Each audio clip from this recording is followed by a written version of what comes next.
Well, welcome to the City of Coppell's Town Hall meeting. My name's Jennifer Miller, and I'm the Director of Finance. The agenda for this evening is we're going to go through and introduce the individuals that are here in council chambers. We'll go over the budget process, tell you a little bit about our financial documents and where to find them. We'll go over some general projects, then some CRDC projects, street projects, future considerations, and then we'll open it up for questions. For the virtual audience, if you'd like to send in a question, please email it to us at townhall@coppelltx.gov. The order that we're going to answer the questions will be any citizens that are here in chambers with us. They'll be first. Any citizens that are watching virtually, they'll be next. Then we'll answer any of the emails, and then we'll open it up in case somebody has another question that they have thought of at a later time. A couple of introductions. We have a couple council members with us. We have Councilmember Mays and we have Councilmember Roden.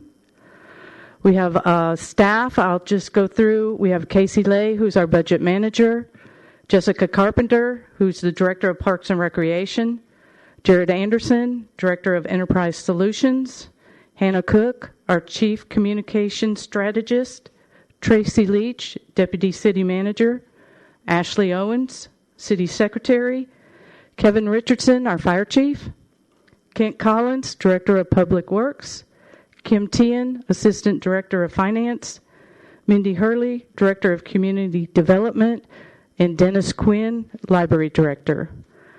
Okay, we have one citizen that joined us. Can I get a name, please? Kevin Nevels. Okay. All right. Okay, tonight kicks off our formal budget process with this town hall meeting. We will be presenting next week a 5-year forecast to council. This is our brand new forecast. It's the new format, and it was developed to engage the readers and staff, to educate, and to show you how you can participate in the government. This was a process that was developed by all of the departments. The assistant directors for each department got together and developed this format and developed this process. And it's a really neat document. So I can't wait to get it rolled out and put out on the website for everyone to look at. Over the summer, we will have 3 budget workshops that are open to the public. The first one will be July 8th, and that one will have our service organizations. We'll go over our special revenue funds, and we'll go over the water sewer fund. The second one will be July 20th. And that is where we will go over our general fund, which is the primary operations of the government, and our debt service fund. And then the final workshop will be July 29th. And we receive our taxable valuation on July 25th. So on the 29th, we have a final meeting with council so that they can revise and look at where the actual values came in and if we need to make any kind of changes. We are required by charter to file the budget on August 5th. We will have 2 public hearings. The May 25th one will be as the Crime Control Board. They have to have a public hearing. They review the budget, and then they will either approve, and then we take it on to council to have a public hearing at the council meeting on August 10th. There is also a public hearing on the debt or on the tax rate and on the budget for the entire city at that August 10th meeting.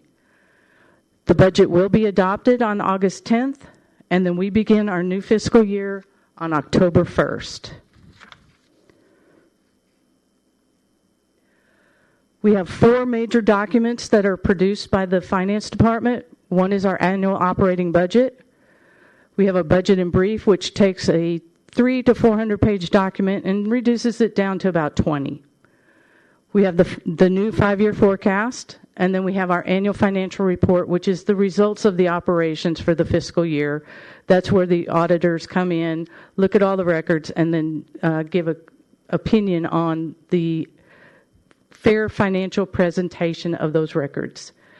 You can get all of these documents under the Transparency tab, or you can go through the Finance Department page for that.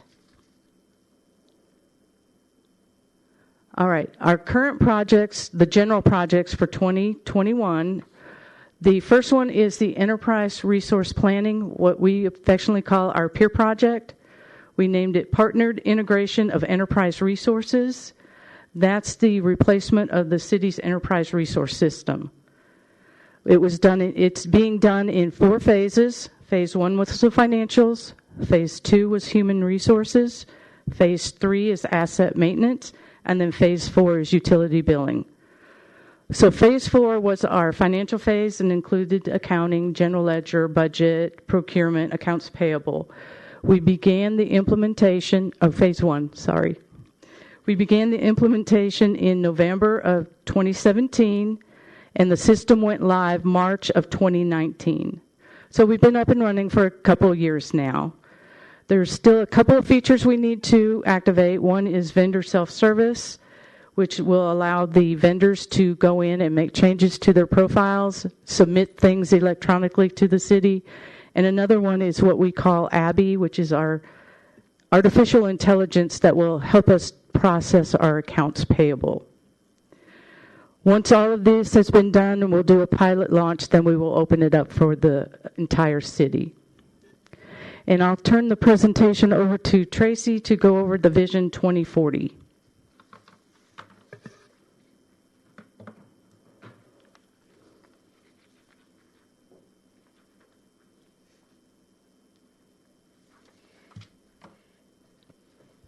All right, thank you, Jennifer.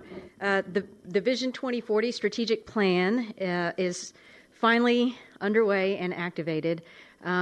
We began that process in 2018 and received some direction from council in terms of we wanted that process to be community driven, we wanted that process to be transparent, and we wanted it to be inclusive. And those 3 principles really drove the entire engagement process that we as staff followed and developed around those 3 principles. We really had a very robust engagement process that was driven by an executive committee of residents who were engaged in every step of that process to make sure that the plan that was developed was really representative of the feedback that we were hearing from the community members themselves. So the report itself was adopted in April of 2019, and since that time, staff and council have been working through a transition period to transition out of Vision 2030, which we've spent the last 10 years implementing, and I would say very successfully to the point where we really had kind of wrapped up the Vision 2030 plan, and a lot of what we see in our community today is a direct result of the implementation of that plan. And so we've spent the last about 18 months transitioning out of Vision 2030 and into Vision 2040. And so this fiscal year is really the first year where we have 100% of our work plan, which was based on the priorities that were identified by the City Council during their pre-budget retreat this past year. This is the first fiscal year in which we've got 100% of all of our work plan items are really wrapped around everything related just strictly to Vision 2040. And so the plan itself can be found on our website. We have a really nice executive summary that outlines each of the 7 pillars and provides a really accessible read for you that boils down about 45 pages to about 12. And so if you come to the council chambers, we've got some new icons up on our back wall there, and we'll have some additional materials that are going to be available in conjunction with those icons. And so we are really excited to kick off this new strategic plan for our community. So Vision 2040, we are underway. And at this point, I will hand it over to Hannah Cook to go over the website.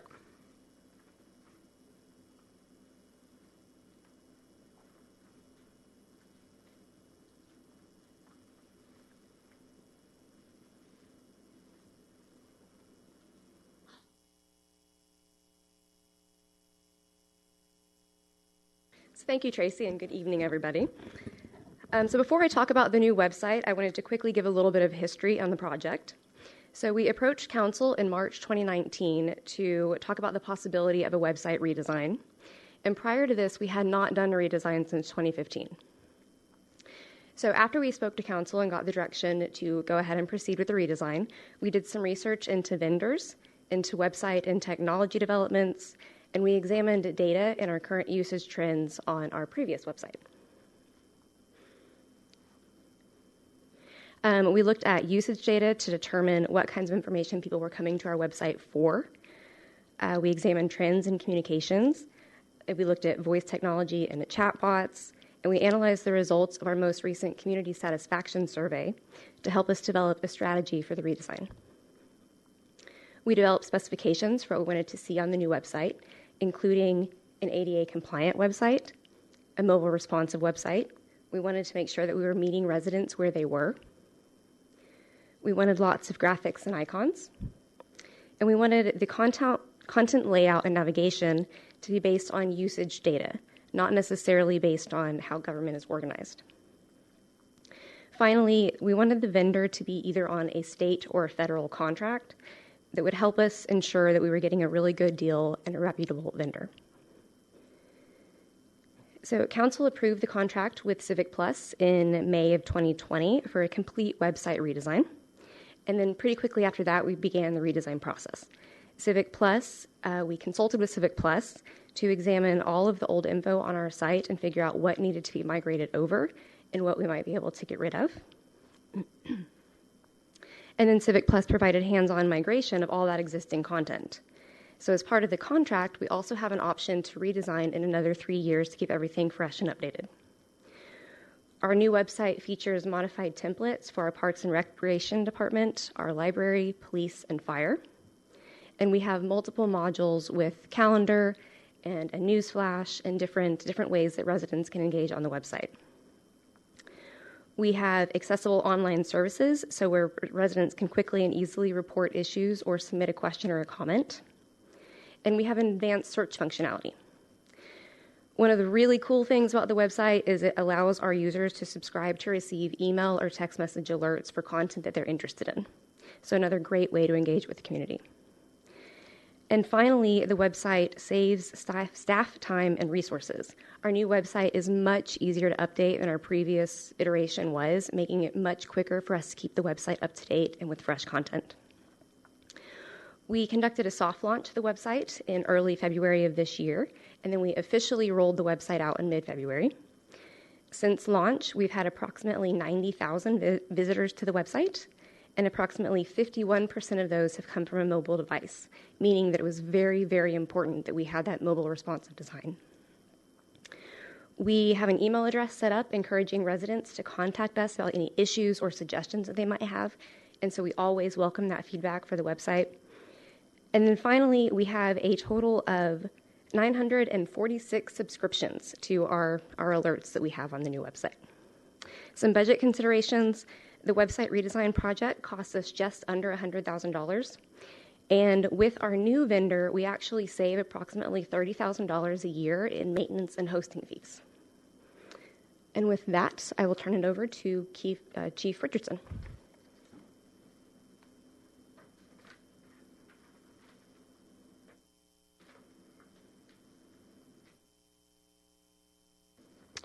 Thank you, Ms. Hannah. My name is Kevin Richardson. I serve as the fire chief, and I'll be here to tell you that 2.5 months ago was a very exciting day for the community. We were able to open up Fire Station number 4, and I'll give you a little bit of history on how that occurred.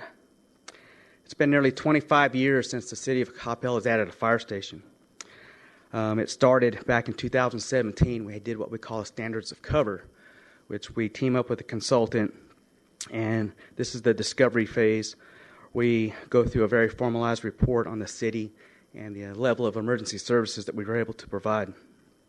This is where we dive deep into analysis and data, review industry standards, discover shortfalls, and come up with options for improvement. And in 2018 was the justification time. This is when we spent nearly a year conducting over 30 different presentations throughout the community and with elected officials before taking action and formally adopting the project. In 2019 was what we spent all the time with design. This included land acquisition, architects, construction firms, and all the contracts that go along with that. Then in 2020, we began construction, January of 2020. And we expected 12 months of construction. And then right after that is when all the challenges with the pandemic had occurred. But I'm proud to say that after 12 months of construction, we were actually able to finish the project on time and under budget. And then on January 25th, we had our formal ribbon cutting, so it's a very exciting time. The facility itself, if you haven't seen it, it's located at 440 North Point Drive, which is located on the west side of town near the water tower and the Wagon Wheel Park area. Primarily serve, again, the west side of Coppell, the growing industrial district, and the interstate corridors, but also works within not just the city, the response system, but also the entire region with regional resources. The facility itself sits on 2 acres of property and houses both the fire station and adjacent is what we call our resource storage facility, which is our supply depot. It has a decontamination room for our firefighters, airlock systems, storm shelter, adequate storage, IT infrastructure rooms, private dormitory and restrooms to accommodate both male and female firefighters, which we do have. So if you get an opportunity to swing by, hopefully we'll be able to conduct some tours to the community. I would look forward to a virtual tour format coming soon. We're working on that real quick so we can share the facility with the community, and hopefully we'll be able to do that in person as things continue to improve. Thank you very much. At this time, I'll turn it over to Mr. Kent.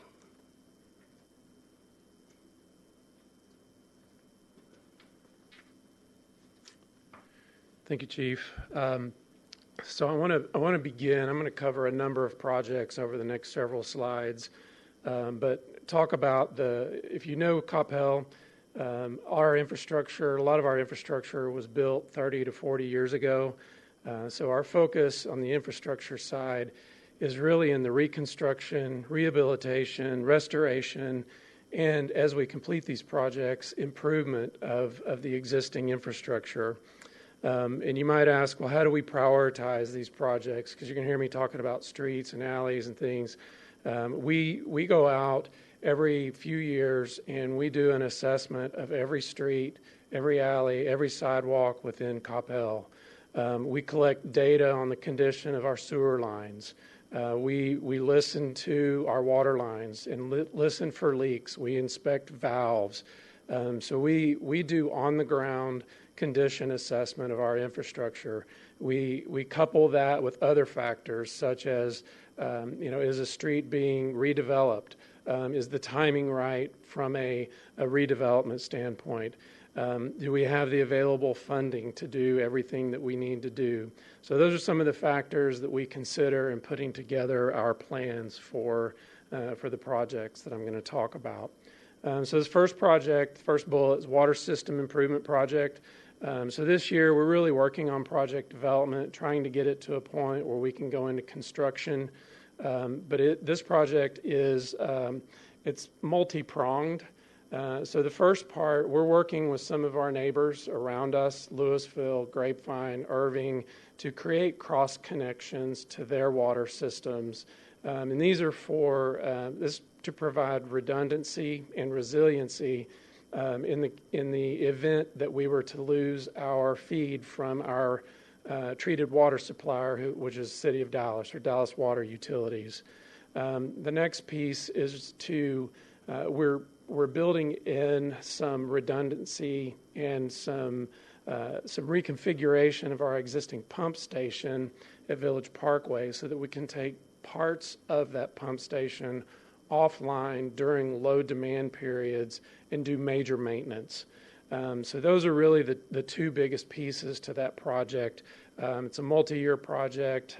You'll see it again on the next slide where we really go into construction, but our multi-year budget for that project's $11 million.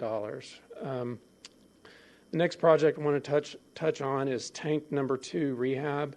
You'll recall a couple years ago, you would see that we repainted the elevated storage tank or water tower that's located down on Southwestern.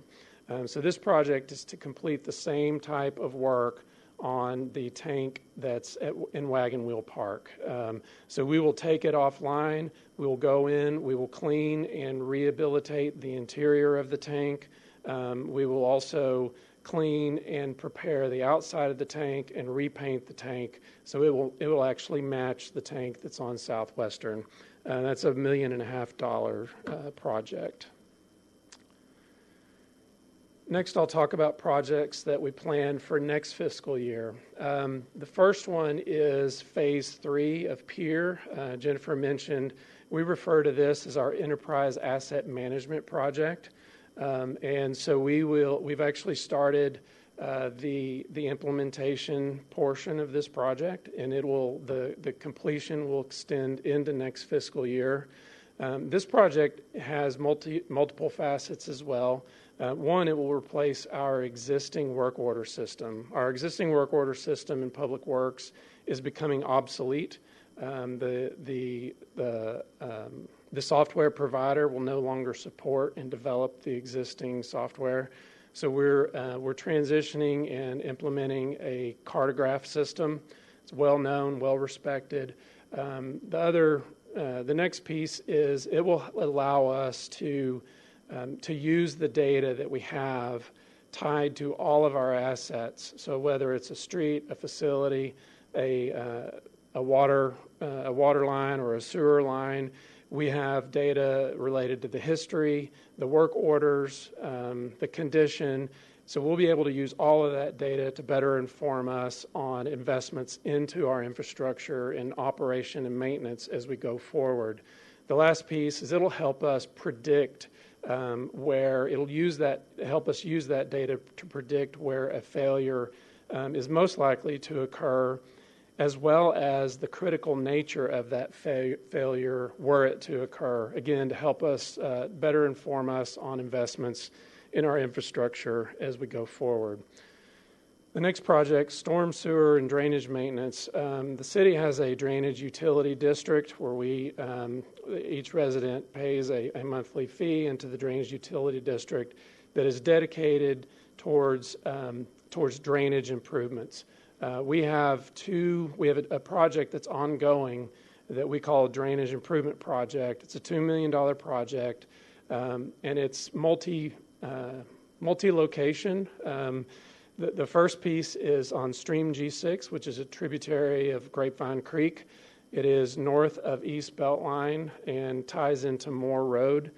And in that project, we're going in, we're protecting existing, hardening and protecting existing infrastructure.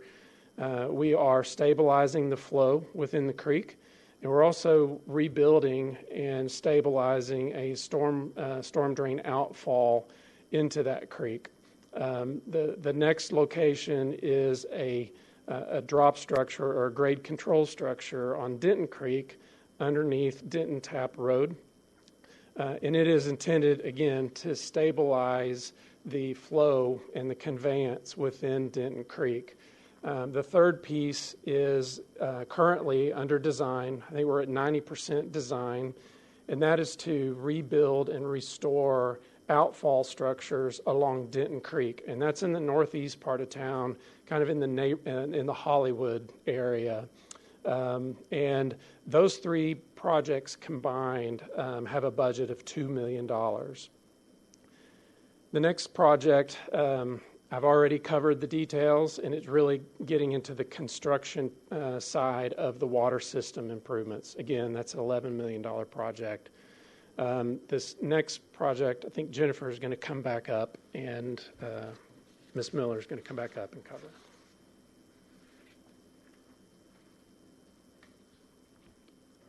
Thank you. Phase 4 of the Pier project is water billing. It is the final phase. We began implementation July 21st of 2020, and the first live bill is expected to go out on December 1st of 2021. So what we're working on right now is to design the bill so it remains consistent with the current mailings. We're also looking at the e-bills to improve them so that they actually mirror what bill goes out in the mail.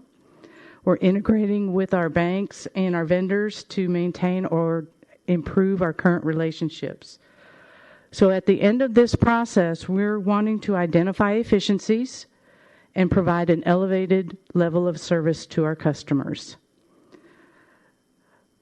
The software will be validated prior to going live, and what that entails is we will run parallel billings on the old system and the new system and comparing those to make sure that they match. Once we have that validation, then we will be able to go live on the new system. And that is, like I said, was scheduled for December 1st of this year. I'll turn over to Jessica Carpenter to go over our CRDC projects.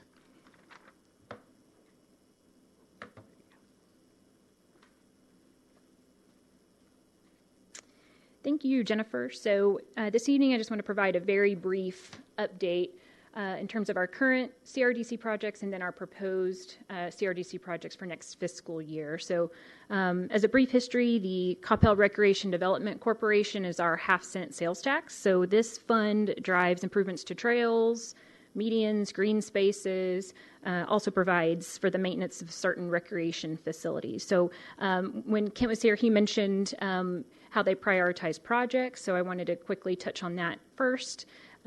We take into account our Parks and Recreation Master Plan, goals and objectives from that in terms of roadmaps for projects, as well as our Bike and Pedestrian Master Plan, as well as our Park Board annually prioritizes a project list, and they take into account extensive community feedback from all Parks and Recreation Board meetings. So that is how the majority of these projects are developed. So most of these projects this evening that I'll discuss are currently still in progress at this time. The Art Center opened in October of 2020, right at the peak of the pandemic. So that building is currently operational. They do have programs and things going on at this time. There is a tentative grand opening planned again for September of this year. We had one previously scheduled, which was obviously postponed due to the pandemic. So that original grand opening has sort of been rescaled, scaled down slightly, and is now planned for this September.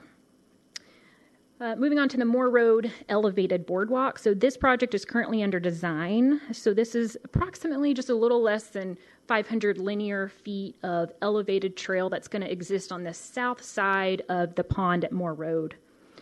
So again, this is an elevated boardwalk where we would reinstall one where one previously existed. So this is definitely a project we've received a lot of community feedback. The community would love to see this boardwalk back in place. So we'll work on getting that reinstalled, and the projected cost of this project is between $750,000 and $1 million. Moving on to the Magnolia Park Trail extension, this project is also in progress. If you've attended any city council meetings lately, you've probably heard some updates. This is currently still in the conceptual phase. We are not yet in design on this project. Just a brief history of where we are with this. We have asked City Council to provide direction on the alignment of the trail, which is expected in the coming months. So the chosen alignment will determine the overall cost of the trail. Once we receive that direction on the alignment, we'll obtain bids as required through state law. So preliminary estimates based on just very initial concepts are about $370,000 for the north alignment and $984,000 for the south alignment.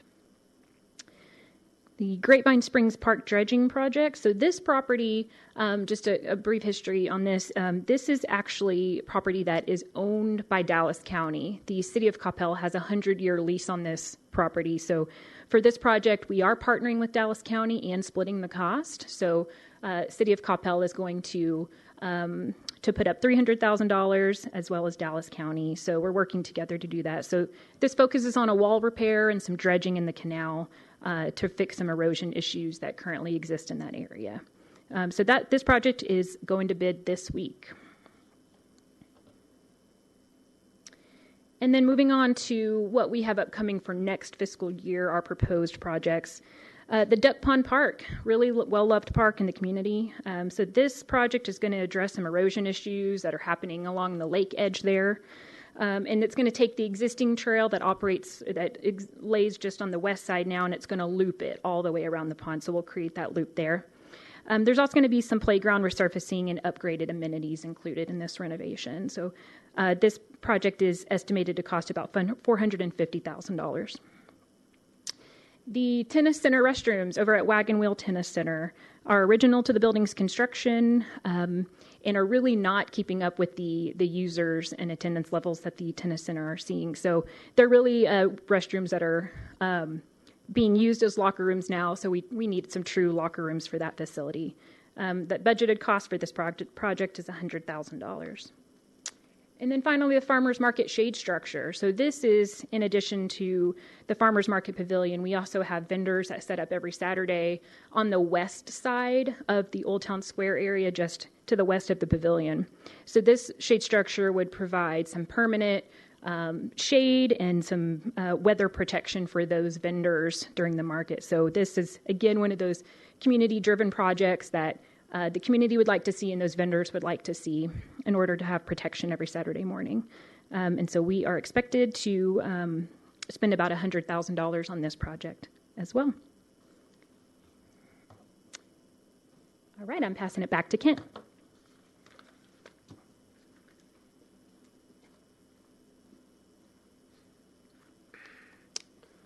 All right, I'm back. So the next several projects I'm going to cover are funded out of dedicated sales tax. So the city and voters voted to dedicate 1/4 cent of the sales tax we receive towards street maintenance and reconstruction. And we use that, by and large, we use that funding to rebuild, rehabilitate, and maintain residential streets and alleys. On the next slide, I'm going to show a slight departure for next fiscal year that we're proposing. So this slide presents 5 projects. The first is neighborhood alley project. So historically, about every other year, we've done about $1 million in alley reconstruction. However, as we go forward with the reduction in sales tax related to changes at the state level, we are projecting to do a neighborhood alley reconstruction project about every 4 to 5 years going forward. So this year, we will be rebuilding alleys tied to Simmons, which is off of East Sandy Lake Road, Oriole, which is down in the Bird Streets off of Mockingbird, and Phillips, which is south of Andy Brown East, actually ties into MacArthur. So those are the 3 alleys that we're doing this year. And I covered kind of how we prioritize our street reconstruction. What we do with alleys is we have that same list of alleys that need work. So once the funding is approved beginning of fiscal year, we actually go walk those alleys and do a takeoff on the length. And we know based on unit prices about what it's going to cost. And then we just figure out of the alleys that need to be rebuilt, which 2 or 3 or 4 can we do for that $1 million that we have approved in the budget. The next project is Cambria and Wise Way. That project has been awarded. We expect construction to begin here in the next few weeks. That's budgeted at $1.5 million. The next project is Plantation and Mossy Oak. It is a residential street, but if you're familiar with Plantation, it's not your typical residential street. The budget that we have is $7.8 million. It's actually a bond-funded project because of the extent of the project. Difficult is going to be a lot of impacts to residents, as any of these residential streets are. But Plantation is also I'll call it a neighborhood collector. It carries a lot of traffic through that neighborhood. It's, again, $7.8 million. We just opened bids. It actually looks like the bids are coming in quite a bit below our budgeted value. It's going to be more in the $5.5 to $6 million range for construction. And we expect that to come to council for consideration here in the next 4 to 6 weeks, with construction starting shortly after that. The next two projects are in design. Also, I would say maybe not residential streets, but smaller streets. These are funded out of quarter-cent sales tax. Southwestern is it's really just the western piece of Southwestern. And it has a budgeted value of $203,000. Woodhurst design is $360,000. And what we typically do, if you look at our planning, in 1 year we will budget for the design of a street, and then in the following year, or maybe the following year after that, maybe a year or two after that, we will budget for the construction. So we're always kind of working through that sequence on these reconstruction projects. Next slide. So this slide, the first bullet is Mockingbird and Dividend Rehab. And it is proposed to be funded out of quarter-cent sales tax. Right now we're looking at about $2.6 million, $2.55 million. For that and the next bullet combined. So Mockingbird and Dividend are in poor shape based on our Fugro study, our pavement condition analysis, but they're not really the level where you do a full reconstruction. There's a lot of concrete panel replacement that's needed. There's a lot of rehab that's needed. So we're proposing that next fiscal year we go in, we do a lot of that panel replacement rehab work on both Mockingbird and Dividend, and that will be concrete panel replacement. The next bullet, if you'll recall, a few years ago, we partnered with Dallas County to have them come in, do a mill and an overlay, asphalt overlay for Royal. Well, if you look at our plans for bond sale, we're not planning to sell bonds to actually reconstruct Royal Lane for another 2 to 3 years, and if you drive Royal, you know it needs help today. We've got cracks, we have differential settling, we have longitudinal settling. It's not in good shape. So we're proposing to take some quarter-cent sales tax money and partner again with Dallas County to do a second overlay to get us to the point where we can actually have the funding available to reconstruct Royal Lane. We think that overlay, last time we did it, it was about $700,000. That's what we expect it to be again. Our unit prices are coming in good here lately. So we'll be starting conversations with Dallas County about that project for next fiscal year. And then the last bullet point is the big reconstruction project. We're at 90% design on Beltline reconstruction. Current estimate on the construction piece is $19 million and change. We plan to sell bonds for Beltline late this month. April 27th, I think, is the date of the sale. For $16 million, we have cash on hand to fund the remainder between the $16 million and $19 million. It is a big project. We will take half of the roadway out of service to build it in halves. So when we start construction, 3 lanes will go under construction, and we will move traffic to the remaining 3 lanes. So we will have 1 through lane in each direction, and the center lane will be used for the turning movements at all of the intersections. If you look at the project that we were planning a few years ago, we were looking at a construction cost of $24 million. So through the changes in approach, some value engineering, we've reduced the time to construct from, we think it was about 16 to 18 months down to 12 months is the current estimate. All those things add up to us being able to get that construction dollar value to around $19 million. The current estimate is a 12-month reconstruction time frame, and we will be communicating. Part of that project is multiple systems of communication, either in real time, if you're familiar with what we did on Freeport Parkway, real-time travel time information that people can make their route choices before they leave home or while they're on their route to or from work.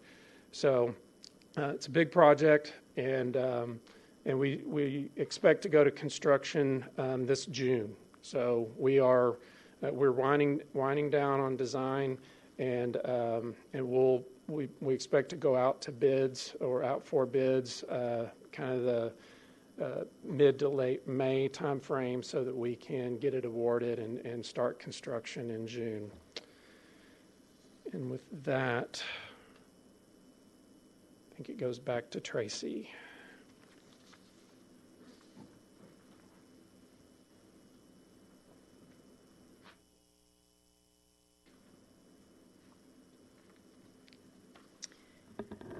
Thank you. I will close us out this evening to talk about a couple of the considerations that we are looking at, not just for this upcoming fiscal year, but probably for the next 5 to 10 years that are going to be impacting our community, and that we as staff and our city council are looking at very closely as we start our planning for this upcoming budget and then the future budgets. You just heard Kent discuss a lot of the infrastructure projects that are going to be currently underway and that we are planning in the next several years. Our community itself, we are moving into, and we've talked about this for a number of years now, we're moving into a new phase, so it's not necessarily focused on more new growth. From an infrastructure standpoint, it is about maintaining the infrastructure that we have. Kent had mentioned that a lot of our infrastructure, whether that's streets, whether that's utilities, whether that's sidewalks, that's all kind of built within the last, the late 80s, early 90s. So it's all aging together as one giant cohort of infrastructure. And we are starting to see what that might look like from a maintenance standpoint and a prioritization standpoint. And so as we start thinking about what that looks like from a budget perspective, those are going to be some really important and critical decisions from a priority standpoint, and that segues really neatly into those next two bullets related to sales tax redistribution, and then some of the initiatives and bills that our state and federal legislatures are considering at this point that are going to have a significant impact on our revenue sources and our ability to manage at the local level some of the budget decisions. And so from a sales tax redistribution perspective, there is a bill there are bills that are currently under consideration today at the legislature that would negatively impact Coppell's revenue generation from a sales tax perspective, where that would essentially change the way those sales are distributed and move that away from where those sales are originated to where those sales then are being delivered, and so the destination. We are preparing for those changes, and so we've probably spent about the last 16 to 18 months looking at what that type of change might do to our community and to our budget, to our resources, and have begun to make some changes accordingly, knowing that there is a rule 3.334 that the state comptroller, it was initially planned to be implemented in April of 2020, and that implementation has since been pushed back to October of 2021. However, from a planning perspective, staff and council have already taken steps to begin that process in anticipation of that implementation. And so we feel like we will be in a strong position to have some options to help smooth that transition should that rule come to pass, or should any of this legislation come to pass that will impact how sales tax is distributed and allocated throughout the state. The last thing I want to cover from a a project perspective and some of the things that are going to be impacting us over the next couple fiscal years is the DART Silver Line project. And this is the 26-mile commuter rail line that is going to stretch from Plano all the way across the Metroplex to Dallas-Fort Worth International Airport, and it will go right through the city of Coppell. This has been a project that's been on the books for a number of years. We've had a lot of public meetings with some of our neighborhoods, with DART, some of our regional partners, and we are now at a point where there will be dirt turning in Coppell related to some of the activities for the construction of that line. And so just this week, we are going to start experiencing some lane closures related to some utility work. And probably for the next quarter or so, a lot of the work that we will see will be related to utility lines and some of the prep work related to the Cypress Water Station, which is just on the south side of East Beltline Road across the street from Kira Court. Additionally, some of the improvements that we will see for the Silver Line will include some the line itself will be utilizing the existing freight line. DART will be adding a second track to that alignment. All of the crossings through the city of Coppell will be quiet zone crossings, and staff is currently working with DART and all of the federal agencies required for the approvals there, so that there will not be the train horns activated at each one of those crossings. There will be the crossing bells, but the train horns themselves, those will all be quiet crossings throughout the city of Coppell to help mitigate some of the noise impacts as those trains go live. And so that will be happening starting right now through really the first quarter of 2023 is when DART is anticipating revenue service for the Silver Line. So that really concludes our update from the staff perspective. We will move into our Q&A portion of the evening. And as Jennifer had mentioned at the top of our meeting tonight, we will take questions from anybody who is in person here in the audience. We will move to anybody who is called in via Zoom, which at this point we do not have any individuals there. And then we will cover any of the email submissions that we have received up to this point. So at this point, I will open it up to any questions that the in-person audience might have for us this evening.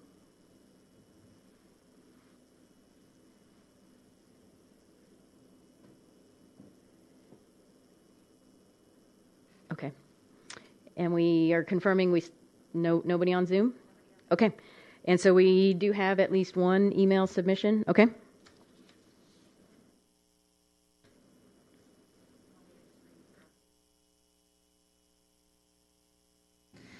Can you please explain the rationale behind lower homestead exemptions in Coppell compared to other towns?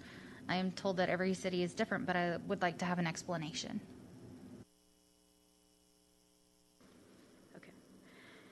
Yes, so that is an accurate statement. Each community who does have a homestead exemption in place right now, each one of those communities takes into account the very specific circumstances around that community.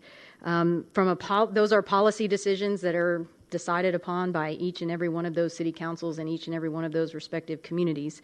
The factors that are considered by each one of those are varied, right? So that can include everything from, what is the mix of your development from residential to commercial? It can include what is the mix of your commercial development from warehouse to retail to industrial. It can include things like how fast is your community growing? It can include things like how much developable land do you have and where is that land and what will that look like from a development standpoint? There are a number of policy questions and considerations that every one of those communities takes into account. So yes, that's a really accurate statement. I don't know how else to describe that decision-making process, but it is a policy decision that each one of those councils and every one of those communities makes individually. How would you provide relief in property taxes if appraised home values are higher next year? Reducing the tax rate by a marginal amount when home prices increase by 4% annually is not very helpful. Okay, well, I guess I can handle that one too. The first thing really to make sure that I'd like to share is that the City of Coppell, if you look at your total tax bill, the City of Coppell comprises historically we've comprised about 20%. That will vary at any given year because we also are included on that tax bill are the property taxes that are levied by Coppell ISD as well as Dallas County. And so depending on any given tax year, those percentages are going to fluctuate a little bit. I will say that the City Council is very aware and has very detailed discussions from a budget perspective on kind of how we are going to build the budget, what that's going to include from a service level perspective, understanding where we want to be from a long range planning perspective, knowing what we have on the books from a maintenance standpoint on a lot of our infrastructure. And so for the pieces of that tax bill that the City of Coppell can control, we have done a very good job of maintaining that tax rate in relationship to the services that we're providing.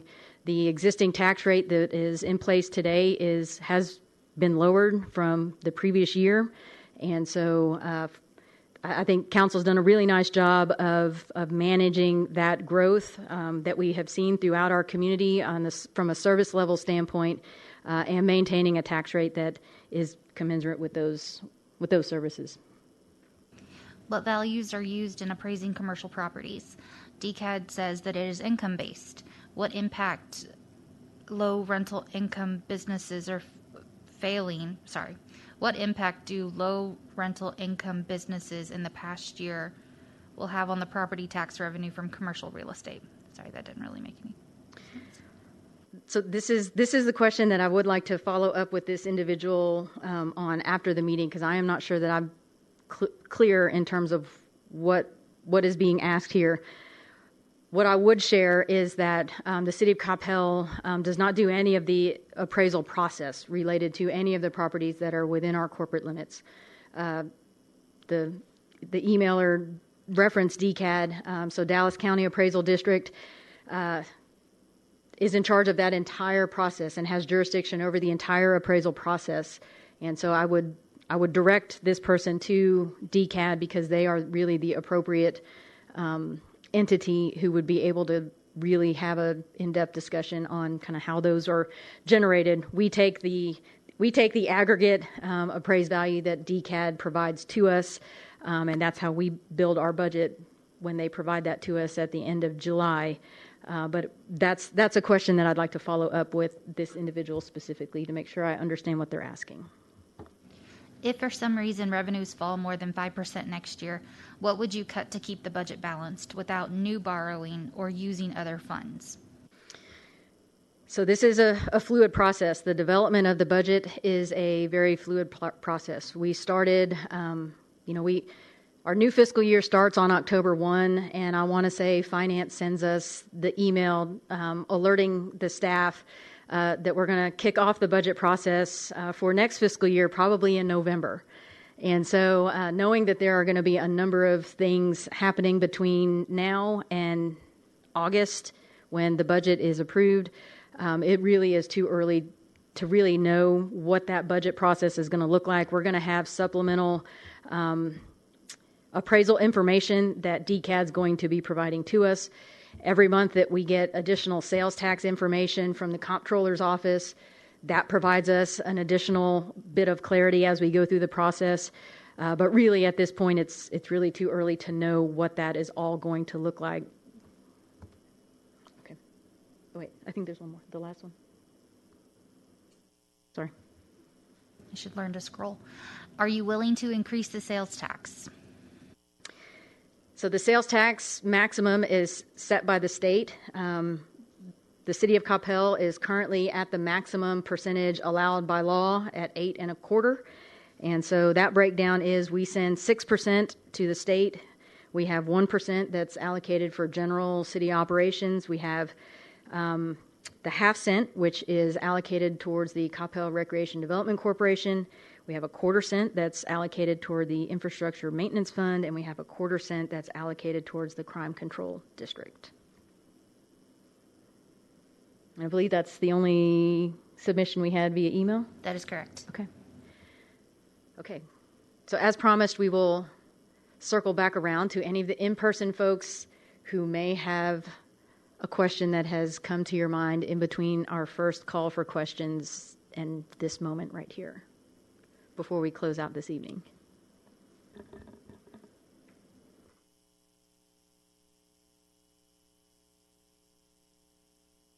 Okay. Do you have one? Okay.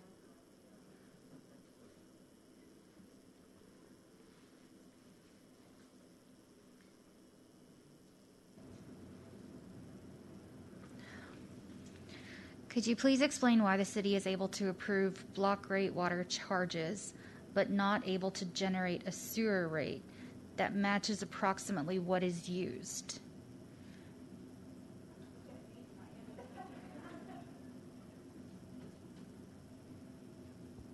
And then there is another follow-up question after that.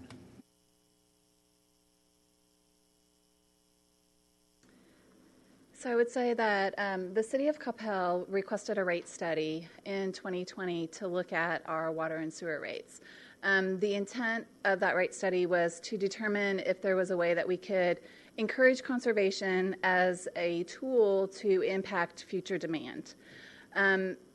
And then the other piece of it was to look at the sewer, residential sewer volume cap and obtain recommendations from the consultant on how we could move to a winter average.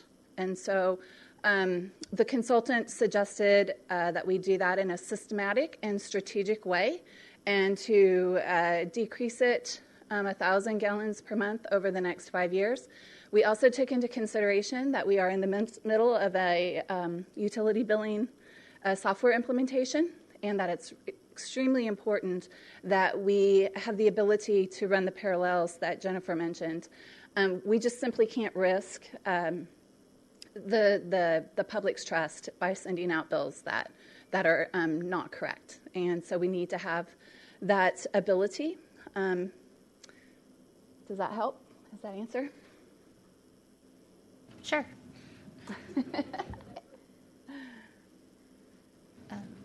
Thank you, Kim. The next question is, also, has the city analyzed the impact of adjusting the homestead exemption? If so, when and what was the outcome?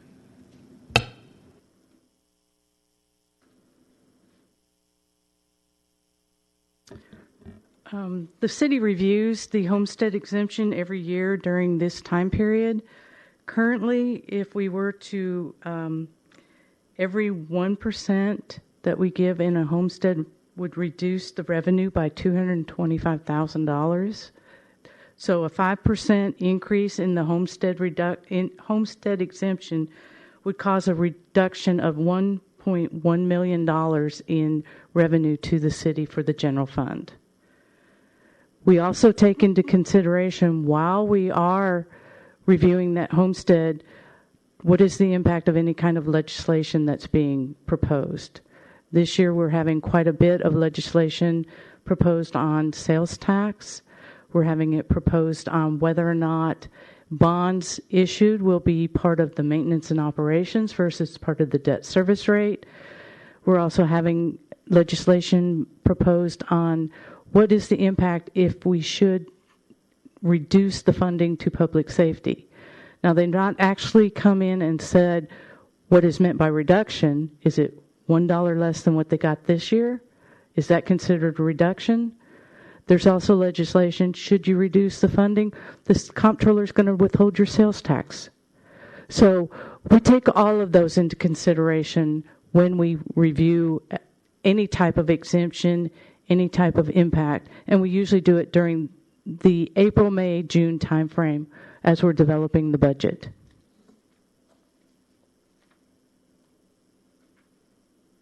That concludes any questions that I've received.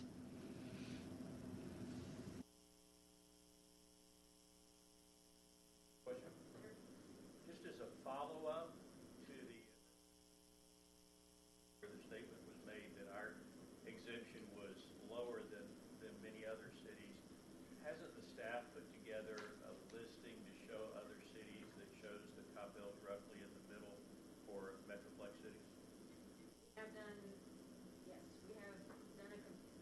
Yeah.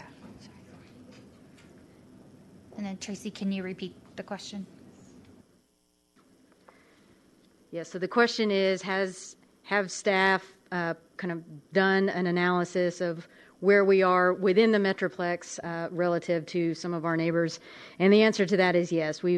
This is, as Jennifer had mentioned, this is part of the discussion that the council has each year. And so there's been a commitment by the council every year to have a discussion and an evaluation, and we refresh those numbers each year based on, we update that based on what our average home values are and all of those things, so that we kind of know where we sit.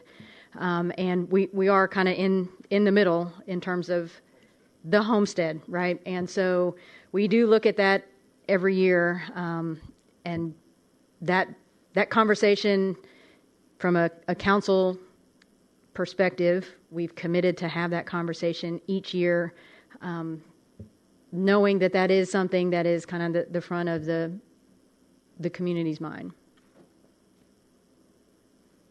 Could you address how the senior and disabled exemption also Yep. tracks that?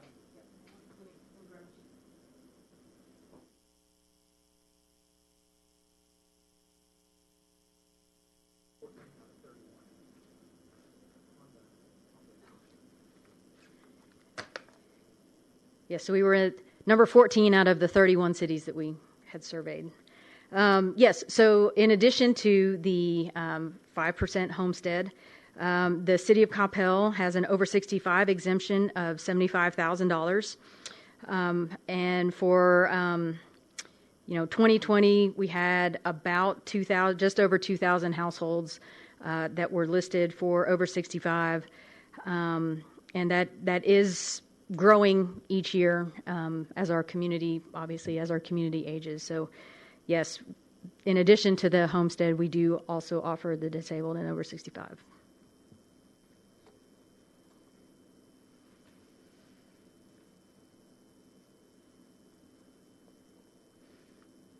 All right.